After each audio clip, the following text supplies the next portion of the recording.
अस्सलामु अलैकुम नाज़रीन, आज हाजिर हुआ हूँ बहुत ही अहम वीडियो के साथ। आज की इस वीडियो में मैं आपको ईदैन यानी ईद उल फित्र और ईद उल अज़हा की मुकम्मल नमाज का तरीका बताने वाला हूँ।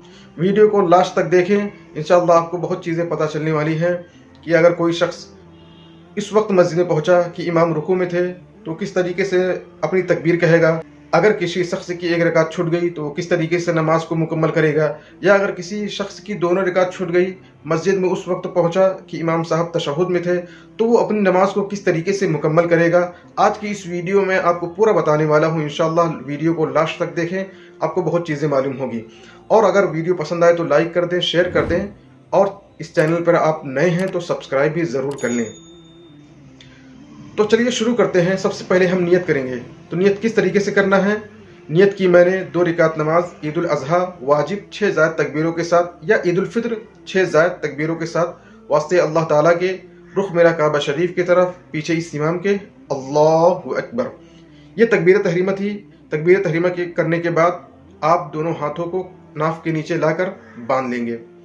उसके बाद आप सना पढ़ेंगे। आपको याद रखना है कि पहली तकबीर जो तकबीर तहरीमा है, उसके बाद आपको सना पढ़ना है। फिर 3 तकबीर कहनी है, यानी 6 ज़ायद जो तकबीरें थी, 3 तकबीर पहली रकात में और 3 तकबीर दूसरी रकात में कहनी है। तो अब 3 तकबीर कहेंगे। पहली तकबीर कहते हुए आप अल्लाहु अकबर कहते हुए दोनों हाथ को कानों की लौ तक ले जाएंगे, छोड़ देंगे। फिर दूसरी तकबीर अल्लाहु अकबर कहते हुए दोनों हाथों को कानों की लौ तक ले जाएंगे, छोड़ देंगे। तीसरी तकबीर में आप अल्लाहु अकबर कहते हुए दोनों हाथों को कानों की लौ तक ले जाएंगे और नाफ के नीचे बांध लेंगे। उसके बाद इमाम सूरह फातिहा पढ़ेंगे, सूरा मिलाएंगे, आप रुकू करेंगे, सजदा करेंगे। इस तरीके से आपकी एक रकात नमाज मुकम्मल हुई। इमाम साहब खड़े होंगे तो सबसे पहले इमाम साहब सूरह फातिहा और सूरा पढ़ेंगे। सूरा मुकम्मल करने के बाद तो 3 तकबीर जो बची हुई थी, रुकू में जाने से पहले उन 3 तकबीरों को हम पहले कहेंगे। तो पहली तकबीर में अल्लाहु अकबर कहते हुए दोनों हाथों को कानों की लौ तक ले जाएंगे, छोड़ देंगे। फिर दूसरी तकबीर अल्लाहु अकबर कहते हुए दोनों हाथों को कानों की लौ तक ले जाएंगे, छोड़ देंगे। तीसरी तकबीर अल्लाहु अकबर कहते हुए दोनों हाथों को कानों की लौ तक ले जाएंगे, छोड़ देंगे।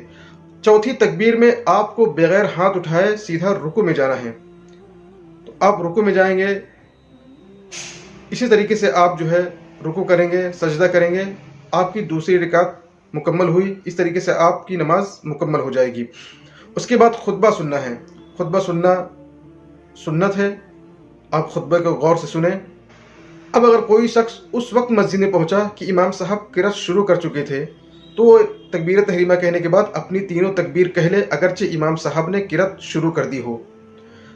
अब अगर कोई इतना लेट करके मस्जिद में पहुंचा कि इमाम साहब को रुकू में पाया, तो वो तकबीर तहरीमा कहने के बाद अगर उसको यकीन हो कि वो 3 तकबीर कह लेगा और इमाम साहब को रुकू में पा लेगा, तो वो तीनों तकबीर कहने के बाद रुकू में चला जाए। और अगर उसे यकीन ना हो कि मैं तकबीर कहूँगा तो इमाम साहब रुकू से सर उठा लेंगे, तो वो सीधा नियत बांधने के बाद अल्लाहु अकबर कहता हुआ रुकू में चला जाए और रुकू में 3 तस्बीह पढ़ने के बाद वो तीनों तकबीर कह ले। और अगर उसको 3 तकबीर कहने से पहले इमाम साहब ने सर उठा दिया, तो वो इमाम साहब के साथ खड़ा हो जाए। अब उसकी जो तकबीरें छूट गई थी वो साकित हो गई। अब इसी तरीके से इमाम साहब के साथ वो दूसरी रकात भी मुकम्मल कर ले। और अगर कोई उस वक्त मस्जिद में पहुंचा कि उसकी दोनों रकात छूट चुकी थी, वो इमाम साहब को तशहुद में पाया, तो वो इमाम साहब के साथ नमाज में शामिल हो जाए।